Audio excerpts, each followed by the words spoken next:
L'apôtre nous demande de prendre l'armure complète de Dieu. Ici, nous voyons l'action de la volonté. Le Seigneur ne peut pas vouloir à notre place. Il fera tout pour vous, mais il faut que vous exerciez votre droit de choisir. Il vous donnera la puissance, mais il veut que vous choisissiez afin que vous puissiez résister à l'ennemi. Ici, il y a une attaque de l'ennemi que l'apôtre décrit comme un mauvais jour, afin que vous puissiez résister au mauvais jour, dit-il.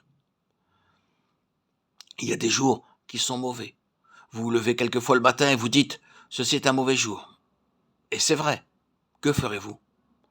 Prenez l'armure complète de Dieu et dites « Seigneur, je sens qu'il y aura une attaque de l'ennemi. Aujourd'hui, je suis conscient de l'approche de l'ennemi à travers les airs. Le diable a un piège pour moi aujourd'hui. Il travaille à la mettre en œuvre. Je le vois à certaines indications. Maintenant, Seigneur, je prends par la foi l'armure complète afin de pouvoir résister dans ce jour mauvais. »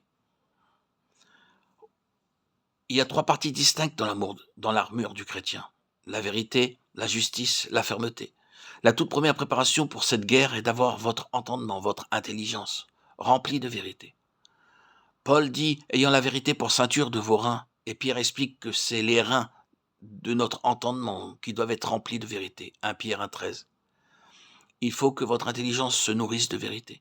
Il faut vouloir ne recevoir que la vérité, ni une théorie, ni des théories. Elles sombreraient toutes dans cette guerre.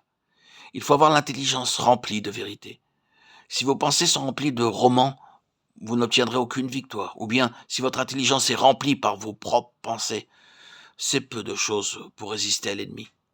Mais si votre intelligence et votre mémoire sont pleins de vérité, alors quand l'ennemi vous attaquera, vous aurez une réponse toute prête à lui opposer par les paroles de l'Écriture. Et cela en un instant, car cette attaque soudaine ne vous donne souvent pas le temps d'ouvrir le livre.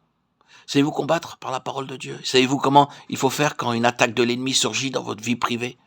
Savez-vous combattre cette oppression si lourde qui descend quelquefois sur votre esprit ? La combattre en esprit, en vous servant de la parole de Dieu ? Savez-vous manier les textes de victoire tels que ceci, le Fils de Dieu apparu pour détruire les œuvres du diable, 1 Jean 3,8, afin que par la mort, il détruisit celui qui avait l'empire de la mort, c'est-à-dire le diable, Hébreux 2,14. Ils l'ont vaincu par le sang de l'agneau et par la parole de leur témoignage. Ils n'ont pas aimé leur vie, même jusqu'à la mort, Apocalypse 12,11. Commencez dès aujourd'hui à réviser ces versets, les lire, les apprendre par cœur, pour combattre. Et servez-vous-en jusqu'à ce que votre esprit soit libéré et que vous puissiez vous réjouir de cette délivrance en voyant la victoire de Christ sur l'ennemi.